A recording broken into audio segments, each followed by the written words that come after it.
بسم الله والصلاة والسلام على رسول الله. اللهم صل وسلم وبارك على سيدنا محمد سيد الخلق المرسلين. السلام عليكم ورحمة الله وبركاته. إخوتي وأحبتي في الله، رب اشرح لي صدري ويسر لي أمري واحلل عقدة من لساني يفقه قولي. نتكلم عن قراءة سورة البقرة 4 مرات. نعم. هذا الأخ يسأل سؤال، أنتظر إجابتك علي عمي أبو أحمد. أنتظر إجابتك علي عمي أبو أحمد فيما يخص قراءة سورة البقرة 4 مرات. أقارب على انتهاء من 4 أشهر، لكن لا يخرج الخبيث من جسدي. طبعا الخبيث هناك قرين. القرين لا يموت يا جماعة، القرين لا يموت، القرين يخنس. القرين أنت تموت وهو لا يموت، يصبح في فكاك. إذا مت أنت يخرج من جسدك، نعم، وهو معافى. من قال لك اني انا لا اشعر بالنبضات واشعر بالتنمل واشعر بالتعرق في بعض الاحيان ويعني شد ضغط على الايدين؟ نعم، مش قلت لكم انا لا انام الليل بدون ان انفث النفث واقرا اذكار النوم؟ لا استطيع، لا تغمض عيني. ثم الزيت المرقي، نعم، أنا كل يوم أدهن في الزيت المرقي، وكل يوم أنفث. والمعوذات، أذكار النوم، قل هو الله أحد، قل أعوذ برب الفلق، قل أعوذ برب الناس، أقرأهم أنفث هكذا، يعني بعد ما أقرأ وأدهن جسدي قبل النوم وأنا على الفراش بدي أنام. أفعل هذه الأمر 3 مرات، وأدهن بقليل من الزيت، قليل من الزيت، نعم، قليل جدا من الزيت يعني، وأقرأ آية الكرسي وخواتيم سورة البقرة وأذكار النوم. بدون هيك ما بتزبطش معي. طبعا على وضوء، طبعا على وضوء. فالقرين لا يموت يا جماعة. هذه الحركات ستبقى وكأنها منبه. عندك منبه داخلي، عندما تتراخى يبدأ ينبض بقوة، وعندما يزداد إيمانك فهو ساكت، لكنه تخيل انه هو يعني محشور في الزاوية. تخيل يعني هب على يعني هيك، نعم، وكأنه هذا، نعم، هو محشور في الزاوية. هذا القرين لا يستطيع. أذكارك وقراءتك لسورة البقرة حجمته، يعني كأنك تريد أن تقتل شيء وهو في الزاوية، يعني فهمت كيف؟ فعنده حركات وموجود، لا يموت، لا يؤثر فيه القرآن من باب سورة البقرة تكبله، تكبل أموره. نعم، تاج الذكر حرز لك من الشيطان. افهم، تاج الذكر بحصن جسمك من الشيطان. تاج الذكر بحصن جسمك، يعني عندما بيصير عندك انت مشاكل من ناحية أحلام مزعجة وأمور وتنمل وتعرق وحركات غير إرادية وأوجاع، تنمل قوي ووجع رأس، وهذا تاج الذكر يحفظ هذا الجسد، يحفظ هذا الجسد. سورة البقرة تدخل وتحرق كل شيء بالداخل. عندما يعني تحرق سورة البقرة وأنت محصن بتاج الذكر، بصير عندك وقاية من الأوجاع، بخف الوجع عليك. يعني نمثلها عشان نبسطها، عشان كني هويني نشعل النار هنا، لكني أنا لابس ملابس واقية للنار. الملابس الواقية للنار هو تاج الذكر بالنسبة لي، وأذكار الصباح والمساء. نعم، أذكار الصباح والمساء، وأعوذ بكلمات الله التامات من شر ما خلق. هاي للمبتدئ. الآن إحنا جديدي عهد مع سورة البقرة، إحنا جديدي عهد مع سورة البقرة. فسورة البقرة بدها وقت حتى تأخذ مفعولها، يعني تنظف هذه الأسحار والعيون والحسود، وتحجم هذا القرين، وتبطل كل الأسحار، وتهلك كل الشياطين التي ما هي دون القرين. دون القرين، القرين لا يموت. قال قرينه ربنا ما أطغيته لكنه كان في ضلال بعيد. القرين لا يموت يا جماعة. عندما نموت نحن هو بصيبه فكاك، يخرج إلى عالمه، هو موكل في إضلالنا. نعم، احنا في حرب. بدي اتكلم كمان على موضوع اخر ان شاء الله، الا وهو الى اين وصلت قنواتنا. بلغوا عني ولو آية. كيف تشعبت وكيف توسعت، والفضل كله لله. والله الفضل كله لله. وكان الأمر كأنك زرعت شجرة، نعم، كمثل كلمة طيبة أصلها ثابت وفرعها في السماء. زرعنا كلمة طيبة، بلغوا عني ولو آية، وبدأت تتشعب وتكبر وتكبر وتكبر، والله يرويها ويسقيها ويأتي بمن يعني يسقي هذه ونحن والله لا شيء. والله إنه مراد الله. الحمد لله رب العالمين.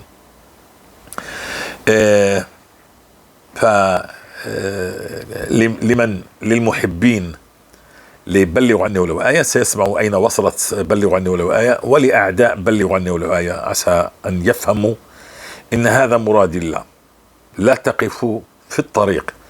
ولكل من في قلبه شيء على بلغوا عني ولو آية، هناك ناس تظن بلغوا عني ولو آية. يا جماعة هذا أمر رباني، والله الذي لا إله إلا هو، لا علاقة لي فيه. أنا الله استخدمني وأذن لي به، مش أنا شاطر، أنا ولا أشطر من أنتوا، أشطر مني كلكم. لربما فيكم من يعني يعلمني لغة عربية بمليون مرة أفضل مني، نعم. ولربما فينا حافظ لكتاب الله وأنا لست حافظ لكتاب الله، نعم. أذن الله لي أن أعيش آيات وأبلغها، أذن الله لي، نعم. يخرج الحي من الميت، يخرج الحي من الميت. الله يريد هكذا. أنا لا أتشبه برسولي ولا نعلي رسول الله، لكن رسول الله صلى الله عليه وسلم كان أمي بين فطاحلة العرب، فجاء وعلمهم. وأنا ولا شيء يعني، بس بدي أبين لك كلام. إذا أراد الله شيء أن يقول له كن فيكون. إذا أراده من حجر أن يخرج من حجر، نعم. وإن من الحجار لما يتفجر منه الأنهار، نعم. وإن منها لما يشقق فيخرج منه الماء، وإن منها لما يهبط من خشية الله. فلو أراد الله شيء فهذا أمره، نقبل به ونستسلم ونسير مع هذا الأمر. من أتى به الله. ما هذا يعني التشعب وكأنه غير إرادي، وكأنه من الله، كأنه مكتوب أن تراه أمامك. كل يوم عندك قناة جديدة، كل يوم انتساب شخص جديد، كل يوم عندك قصة جديدة يعني تخرج إلى العلن. أمور يعني كل يوم في ازدهار، كل يوم في أنوار. هاي الكلمة بحبهاش أنا لأجل علوم الطاقة. حسبنا الله ونعم الوكيل في من يضلل المسلمين. فهذه علوم كلها علوم كفرية، لكن كلها نور على نور من الله. كل يوم عندك ثمار من الاستغفار، كل يوم لقطف ثمار، نعم. ظنوا أن الإسلام ينفع فقط للجنة والنار، بالإسلام فقط في جنة ونار، هكذا هو حالنا. فيش إلك يا مسلم إشي في الدنيا، هذه جنة الكافر ونار المؤمن، وهكذا بدك ترضى ولا ما ترضى. والآيات اللي بتقول من عمل صالحا من ذكر أو أنثى وهو مؤمن فليحيينه حياة طيبة، كمان جعلوها للآخرة. ولا يعذب الله مستغفر، كلياته جعلوا لأقوام آخرين. بعدوا كل شيء عنك يا مسلم، بعدوا عنك نصيبك في هذا الدنيا، ولا تنسى نصيبك من الدنيا، نعم. فمن اتبع هداي فلا يضل ولا يشقى. بعدوها عنك، لا أدري من بعدها، ولكن بعدوها عنك، نعم. جاءوا إليك إنك أنت لازم تشتغل الآن، نعم. هذه دار ممر، دار ابتلاء، بدك تعمل والأجر في الآخرة. وكأنه ممنوع لا تأكل ولا تشرب ولا شيء، ولا تنسى نصيبك من الدنيا، هاي مش مذكورة. ومن الناس من يقول ربنا آتنا في الدنيا حسنة وفي الآخرة حسنة، هاي كمان وكأنها مش مذكورة في كتاب الله. فسبحان الله. لكن الله جل في علاه يأبى إلا أن يحق الحق، إلا أن يبين إن أولياء الله لهم ما يشتهون، لهم كل شيء، لهم البشرى، لهم الرحمات، لهم الأرزاق، لهم الوفرة، لهم التمكين. وعد الله الذين آمنوا منكم وعملوا الصالحات ليستخلفنهم في الأرض كما استخلف الذين من قبلهم وليمكنن لكم دينكم الذي ارتضى لكم تعبدونني ولا تشركون بشيئا. استغفر الله إذا غلطت في الآية، لكن بدنا نسمع كمان إن شاء الله. فالقرين يا إخوتي الكرام لا يموت، القرين لا يموت لكنك تحجمه. فالتاج الذكر يحصن هذا الذكر، وكأنك ماخذ أنت يعني في عندك عملية جراحية فأخذت المخدر. المخدر هو تاج الذكر وأذكار الصباح والمساء. فالشيطان لا يستطيع أن يعبث في هذا الجسد، هذا الجسد أن يصير فيه أوجاع لا يستطيع أن يعبث بها. نعم، عندما ندخل إحنا نهلك هذه الأسحار فانتزاعها وكانها والعياذ بالله سرطان، هي تفشت في هذا الجسد في كل مكان من عيون وحسود منذ الصغر، وهكذا كل هذا تفشى وكأنه أشياء أنت لا تراها ولكنها لها حقيقة تشعر بها. فتدخل سورة البقرة تنتزع كل هذا منك، تنتزع منذ الولادة، تنتزع كل شيء وكأنها تطهرك من جديد. فتجعل عشان هيك انت بتتعرق، وعشان هيك انت بيصير عندك طفح جلدي. كل الباطل اللي كان فيك، كل اشي اكلته حرام، كل اشي لا زال موجود في جسدك، لا اما تقيؤ، يا اما اسهال، يا اما بقولوا طمط، يا اما حيض على غير ميعاد، يا اما اخراج في رائحته كريهة جدا غير معهودة، اشياء. نعم، تعرق، تنمل، يا اما يخرج كأنه ريح تخرج من يديك، اما باردة واما حارة، ويديك ورجليك او كأنه من تحت الاظافر. كل هذا يخرج، الاذى والحرام الذي اكلته، كل شيء اقترفته يدك لا تستطيعها البطلة. فكل شيء باطل من سحر وباطل سيخرج من هذا الجسد عشان تكون طاهر، عشان تكون طاهر، عشان عندما تطهر تستقبل من الله العلوم. نعم، العلوم، واتقوا الله ويعلمكم الله. الله الذي سيعلمك مش أنا، الله سيفتح عليك بالعلم الذي ينفعك، العلم النافع، مش علم عشان نتعلم فقط، علم عشان نطبق وننفذ. فإخوتي الكرام، الذي علينا هو قرأنا سورة البقرة 4 مرات في هذه المدة. الذي لازم نشلحه هو السقطات، حب الشهوات، الانبطاح تحت الشهوة، حب هذه الدنيا. نعم،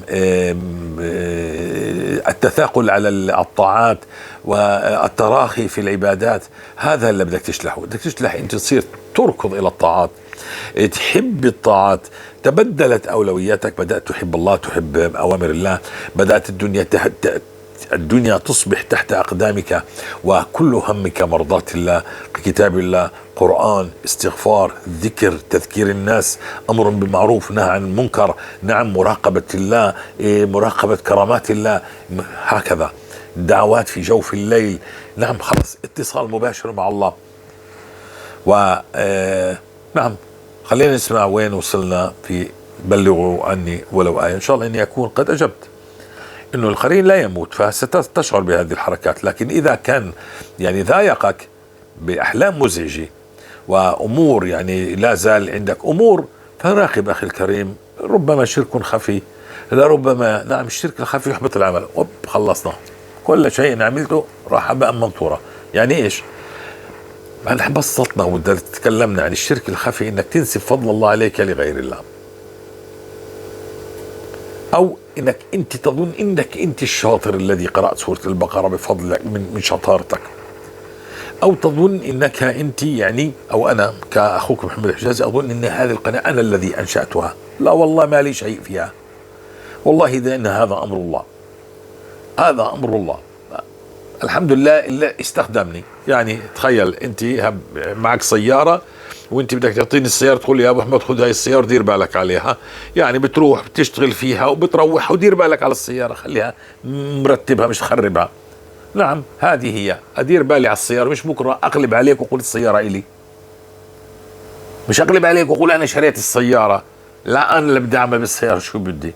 هكذا الله يعني شغلك في شغلي، كن امين. ثم إذا الله فتح عليك رد فضل الله عليك لله، قل والله أعظم من فضل الله، وهذا من كرم الله علينا، ونحن ولا شيء. فإذا كنت صرت تاجر كبير قول والله فضل الله رزقي فتحه الله علي، مش شطارة، كله مش شطارة، مش من شطارتي، هذا رزقي، أنا تبت من الذنوب ففتح الله مسارب رزقي التي كتبها وأنا في بطن أمي. نعم، لم أخذ منك شيء ولن أخذ منك شيء، لأنه أنا كنت معطل رزقي في ذنوبي. عندما تبت من الذنوب وسلكت طريق الحق مع الله حرر لي هذه الأرزاق. يوم ربما أنت عندك علم وبشغلك الله بعلمك وأنت مبسوط، مبسوط راضي، لا تلتفت، لا التفت لأي إنسان. وفلان عنده تجاراته راضي وينفق بالليل والنهار يتصدق، وفلان عنده ربما حافظ لكتاب الله كل يوم يردد كتاب الله مبسوط. عرف الله، أنا بقول عن اللي عرف الله وبدأ يعني الله يعطيه. نعم، مش فقط حافظ لكتاب الله ولا يعرف الله، دارس شريعة ولا يعرف الله، كل شيء للآخرة للآخرة، لا، وجد كل شيء، وجد كل آية تتحقق على الأرض الواقع في هذه الدنيا.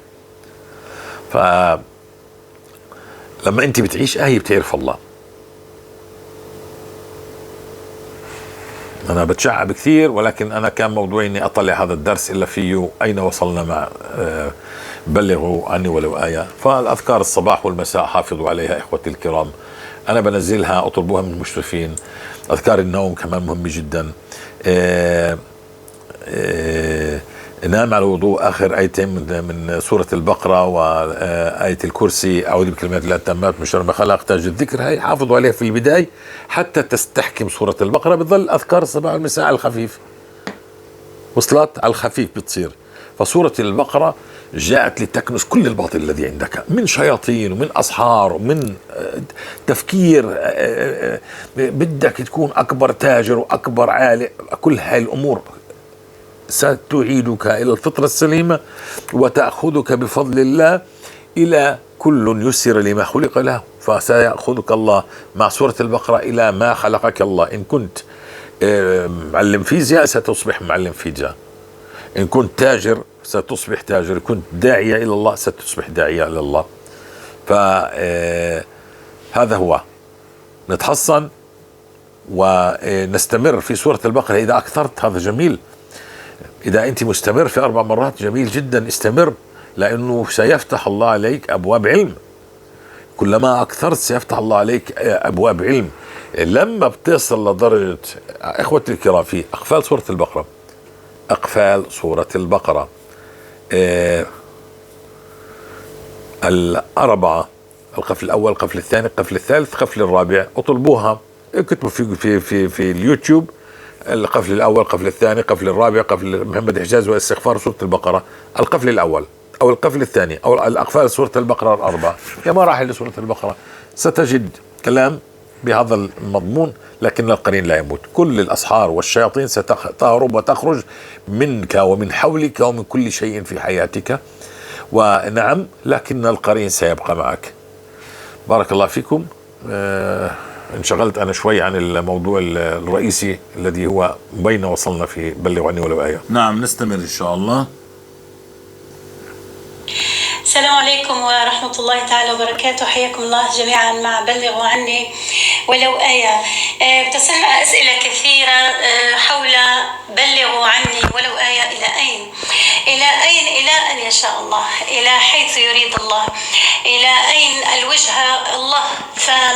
يعني من يمكنه أن يفكر بعمق في الوجهة وعظمة الوجهة سيعلم أن وجهتنا كبيرة جدا، عميقة جدا، تحتوي كل خلق الله.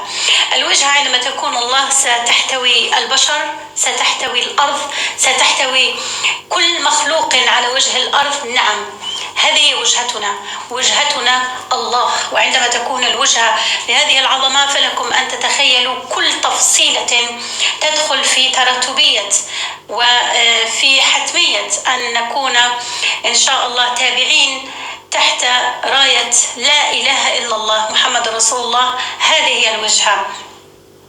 فأريد أن أطمئن متابعينا ومن التحقوا بنا جدد، وأبلغ أيضا المحبين كما من يريدون أخبار بلغوا عني ولو آية ويبحثون يفتشون عن أخبارنا في كل حين ويتمنون أن نجعل منهم مواضيع لحلقاتنا، لن يكون لهم ذلك.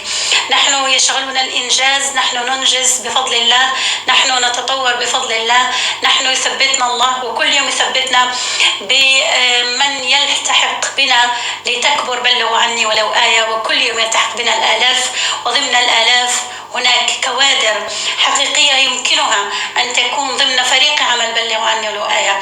إذا أريد أن أطمئن الأحبة كما أريد أن أبلغ من لا يريد ليبلغ عني ولو آية أن تستمر. إذا نقول نحن نستمر بفضل الله تعالى وبحوله وقوته، ينصرنا الله ويثبت أقدامنا الله ويرزقنا بمن يدعمنا الله جل في علاه، وبمن ينضم إلى فريقنا لنصبح أقوى بفضل الله. وهذا التوسع والانتشار في ازدياد برعاية الله وبفضل الله هو الذي إن شاء الله يسخر لنا كل شيء في هذا الكون لتبلغ بلغوا عني ولو آية كل بيت بحول الله.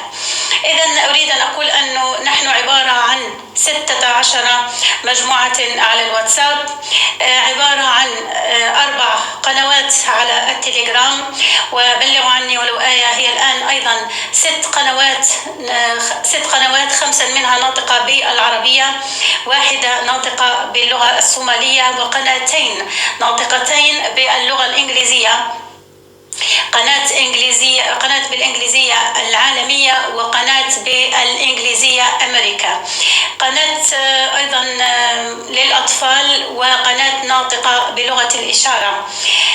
قلت 16 مجموعة على الواتساب، قنواتنا على التليجرام، هناك المركزية مع محمد حجازي على التليجرام، وهناك قناة أم رفيدة كذلك على التليجرام، هناك 3 قنوات أخرى، هناك قناة القصص، هناك قناة التسيير والعمل الجماعي داخليا، هناك قناة لتأويل الأحاديث. فهذه هي قناتنا، أو هذه هي مجموعة فريق عمل بلغوا عني ولو آية. بلغوا عني ولو آية لدينا القسم الشرعي الذي يعتني بكل موادنا، فكل ما كانت المادة، يعني كل مادة تعرض عليه وهو رقيب على هذه المواد بحيث أنها تكون لا تخالف الشرع. لدينا جهة قانونية أيضا، لدينا المستشارين قانونيين ليبلغوا عني ولو آية حتى يعلم العام كما يعلم الخاص. ولدينا أيضا فريق تقني يبلغ عني ولو آية، فريق المونتاج اللي هو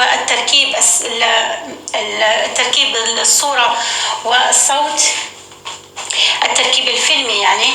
ولدينا خلية للترجمة ليعلم الصغير والكبير محبو بلغوا عني ولو آية. لدينا خلية للترجمة، خلية للمونتاج، خلية للإنتاج، ولدينا قسم للشورى، خلية الشورى من فريق عمل الفريق المؤسس الذي تبع مباشرة بفضل الله تبع الأخ محمد حجازي.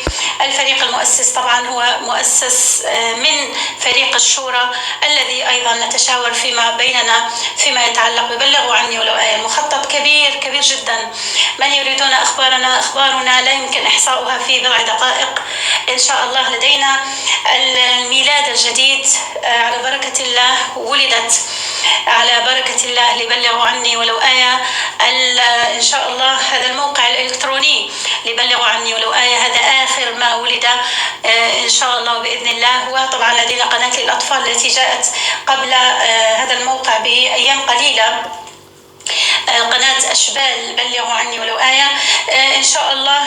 لدينا أيضا فريق الآن يكون، سنتكلم عن هذه النقطة الآن، فريق يكون فريق إنتاجي للأنشودة الإسلامية التي بحول الله نحن نحتاجها لتكون مصاحبة لبعض المواد التي ننشرها، حتى لا تقف عائقا أمامنا موضوع حقوق النشر ويمكن نشره أو عدم نشره.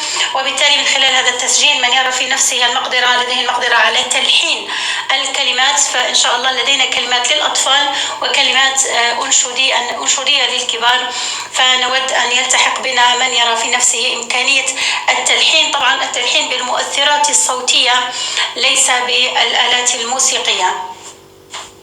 أعتقد أني هنا قد إن شاء الله لدينا أيضا لدينا موقع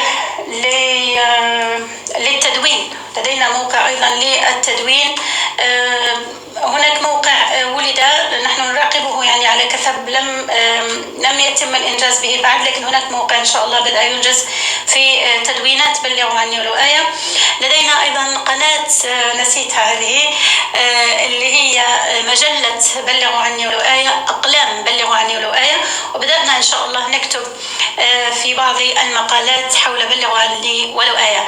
إذا من يريد أن يسمع الأخبار الطيبة عن بلغوا عني ولو آية، ها هي أخبارنا الطيبة تأتيك إن شاء الله من خلال همس المستغفرات، وربما من خلال بلغوا عني ولو آية مع الأخ محمد حجازي، ومع أيضا الأخ خالد دياب. بلغوا عني ولو آية تكبر. التحق بنا مدام جبت الأخ سيرة الأخ محمد دياب، إذا من القنوات التي التحقت بنا قناة الأخ إبراهيم كندا ذا تروث، الحقيقة الأخ محمد إبراهيم من السودان، والتحق معنا كذلك لينقل قصص المستغفرين والمستغفرات والآخذين بسورة البقرة والآخذات الأخ خالد دياب أيضا في قناته. وطبعا هناك قناة همس المستغفرات، القناة المركزية الأخ محمد حجازي، وهي أول انطلاقة طبعا التي انطلقت بعد التدوينة، تلك التدوينة التي إن شاء الله لن تنسى، ستكون أول تدوينة فارقة في إعادة إحياء هذه الأمة من جديد. هناك طبعا القناة الإنجليزية العالمية، وهناك قناة الإنجليزية أمريكا. هناك من يقول لماذا الإنجليزية العالمية والإنجليزية أمريكا، ما الفرق بينهما؟ الإنجليزية العالمية تخاطب كل العالم، الإنجليزية الأمريكية هي اللغة الإنجليزية بالشكل الأمريكي، يعني ماذا أقول، الإنجليش الأمريكان لانجويج، يعني اللغة الأمريكية، فحتى تصل للأمريكان أنفسهم. والإنجليزية هي عالمية، وطبعا لدينا إن شاء الله ما سنطلعكم عليه يعني في أوانه ووقته. فإن شاء الله المخطط هو أول مرة، هذا المخطط ليس هرميا حتى نقول لكم، وليس هرميا وليس طوليا وليس أفقيا، هذا مخطط لدينا احنا على أرض الواقع، لديه اسمه، سنطلع عليه الكل، ولربما يكون هذا المخطط الذي تمشي به وتتسع من خلاله بلغوا عني ولو آية بفضل الله. نعيد، بفضل الله، يعني المخطط والعمل والجهد والفريق والإنتاج كله بفضل الله. متى ما شاء استمر، متى ما أراد الله. لو نال منا العجب، لو نال منا الشيطان، لو نال منا الكبر، فكل شيء سيتوقف، كل شيء سيتوقف، وسيسحب الله عطاياه كما أعطاها جل في علاه. فبفضل الله نمضي، وبحول الله نمضي، وبقوة الله إن شاء الله نسلك طريقا في الصخر بحول الله وقوته. إذا متابعينا الكرام، إلى هنا نتوقف في هذه الهمسة المبلغة عن أخبار بلغوا عني ولو آية. إن شاء الله قريبا سترون إنتاجنا الإنشادي لبلغوا عني ولو آية، سواء للأطفال أو للكبار، وستكون لنا الأحقية والملكية الفكرية في ذلك. دمتم سالمين، والسلام عليكم ورحمة الله وبركاته. نعم، هذه الجروبات، هذه القنوات كلها سنرفقها في صندوق الوصف، يعني التعليق الأول على اليوتيوب، وستكون مرفقة ستكون مرفقة إن شاء الله على الفيسبوك بالتعليق الأول، بالتعليق مع العنوان. هذه كلها جروبات وقنوات تابعة لبلغوا عني ولو آية، والحمد لله والفضل كل لله.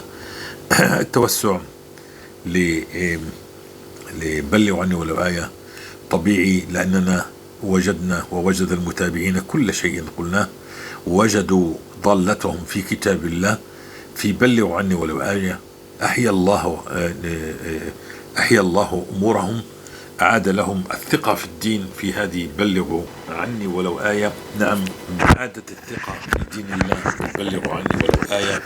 نعم، الناس لزمت الاستغفار فوجدت كل الوعود التي وعدها الله للمستغفرين. نعم إخوتي الكرام، قام الأخ محمد حاج إبراهيم، أخ سوري مقيم في مصر، قام في إنشاء الموقع الرسمي للأستاذ محمد حجازي بلغوا عني ولو آية، أكاديمية الاستغفار المستوى الأول، يعني للمبتدئين إن شاء الله. هذه فيديوهات قصيرة اقتبسها من حلقات طويلة وأعدها ابتداء، طبعا هذا ابتداء، و نعم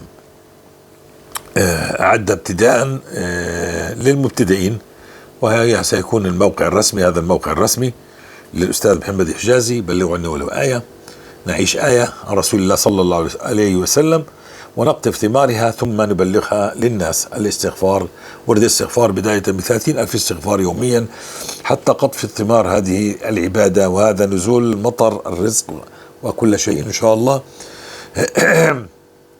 نعم، هاي بعض الفيديوهات، طبعا هذا يعني شيء مبتدأ. نعم، رصيدك في البنك يساوي رصيدك من الاستغفار. نعم، لو تعلم ما في الاستغفار من خير لجعلته نفسك الذي تتنفسه. الاستغفار أهم سبب يمحو الله فيه الديون ويزيد في الرزق. نعم، اعمل واستغفر، مردود الاستغفار خير لك من العمل لوحده. نعم، الحمد لله رب العالمين. كل هذا هاي ويب سايت. نعم، نسمع هذا. عني ولو آية للعم محمد حجازي. علينا لزوم. السلام عليكم، معكم زيد شبل من أشبال. بلغوا عني ولو آية للعم محمد حجازي. علينا لزوم طريق الحق والابتعاد عن كل ما يغضب الله وإضاعة الوقت باللعب والمقاطع المضحكة ضياعا لنا. تعالوا معي لنعيد مجدا أضعناه ونحافظ على الصلاة ولزوم الاستغفار ليعزنا الله وتحيا أمتنا. بلغوا عني. نعم، ننهي في هذه الحلقة في اللغة الإنجليزية لأحد حلقاتنا على بلغوا عني ولو آية. Assalamu alaikum wa rahmatullahi wa barakatuh. Welcome back to our channel. Today we'll be sharing a story from one of our mustaghfirat, inshallah. She shares the following. I want to talk about a sin that I've committed and what it has done to me so it can serve as a warning. This took place 15 years ago. I said something about someone. We were in college and a friend of a friend said, "Why did so-and-so get divorced?" Rumors have spread, saying that she was not a virgin. Her reputation was thrown around without any mercy. They said to me, "That's what we've heard. Is it true?" And I've replied, "By Allah, I've heard." I didn't add anything to that, but she was extremely sad. By Allah, I have been tortured since then. I got married to my first husband. He didn't want me at all. I got divorced from him with twins, and my family didn't want me back. Things became even worse after my divorce. Then I got married to my second husband, and for 12 years he would throw me around day in and day out. I was also being punished with so many diseases. I remembered Prophet Yunus alayhi salam, his story where Allah subhanahu wa ta'ala blocked him inside a whale's stomach. So how about us? Block means obstruction in this day and age. Allah blocked Yunus alayhi salam inside the belly of a whale. He had to remain there without getting out. He had to remain there without sunlight. He had to be there with no meeting, no visitors, nobody, no home, no house, nothing. How about us? When I used to hear the scholars say things like, "Oh, you're being tested," or "This is a trial," it used to make me want to cry.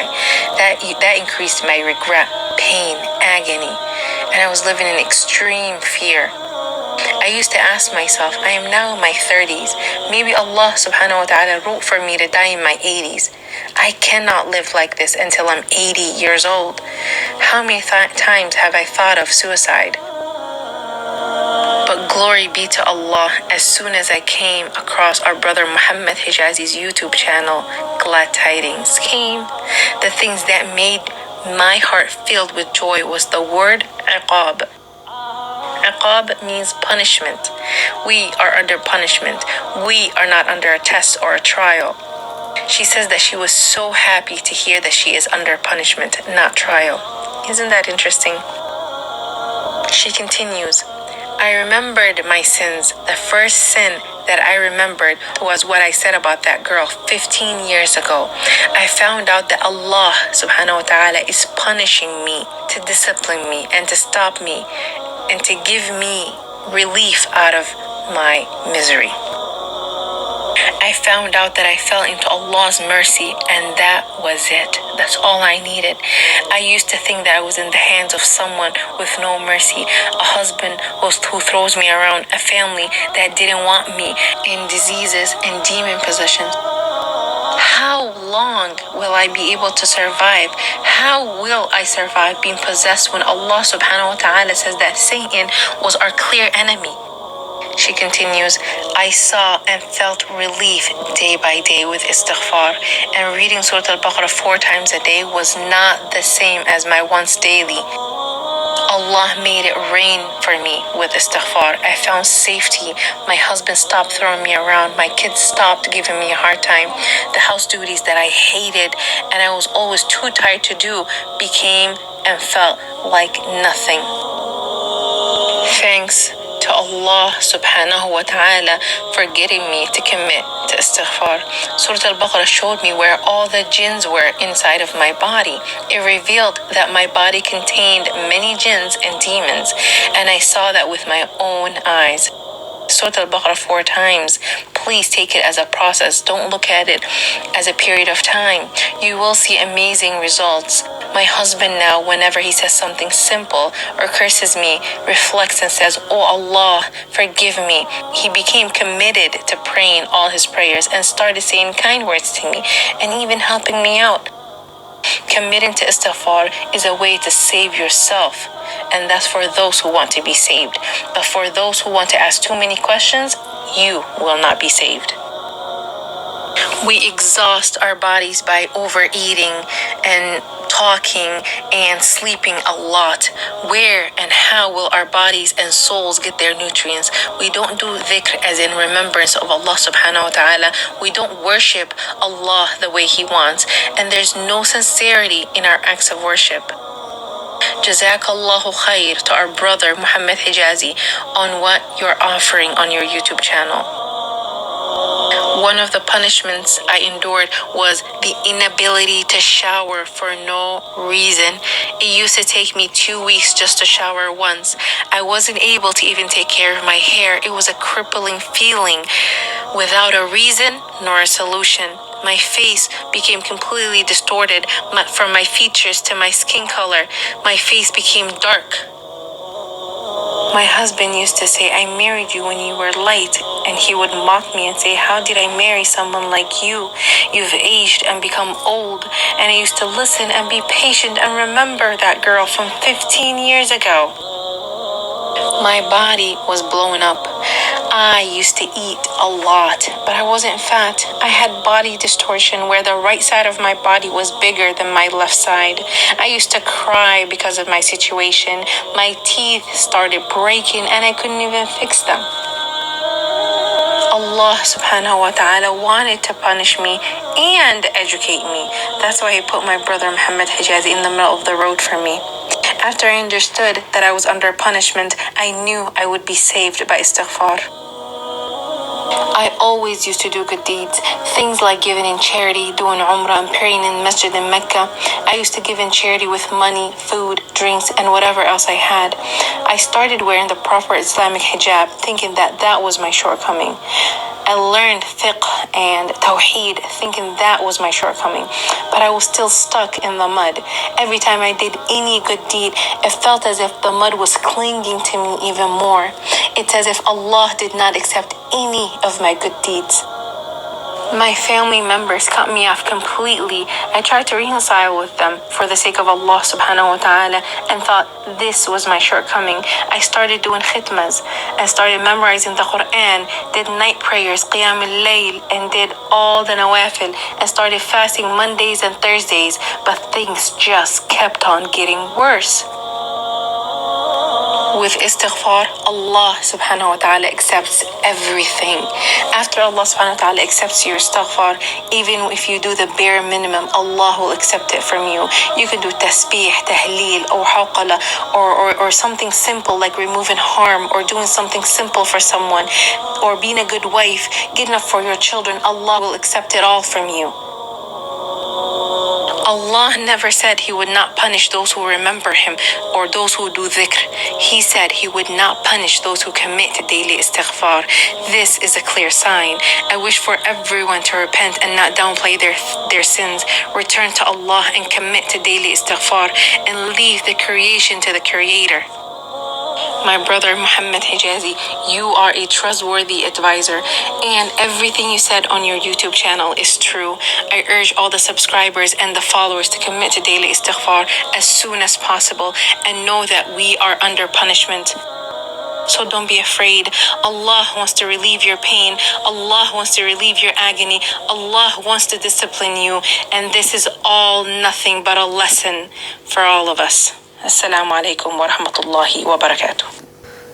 طبعا نعود لكلامنا الأول عن القرين الذي لا يموت. لا تنسوا الاستغفار يا إخوتي، لأن الله لا يعد المستغفر.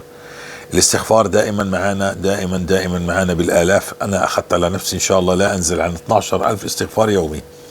نعم، وأنا أقرأ سورة البقرة يوميا مرة واحدة، لكن هي مرحلة أن تجتاز سورة البقرة 4 مرات. الأخ إذا وصلت إلى يعني شلح السقطات وحب الطاعات والمسارعة بالخيرات، وبدأت أولوياتك تترتب بما يرضي الله، فأبشر أنت على خير. لربما تنزل الآن من 4 مرات ل3 مرات، وتزيد في ورد الاستغفار، وتبقى دائما على وضوء.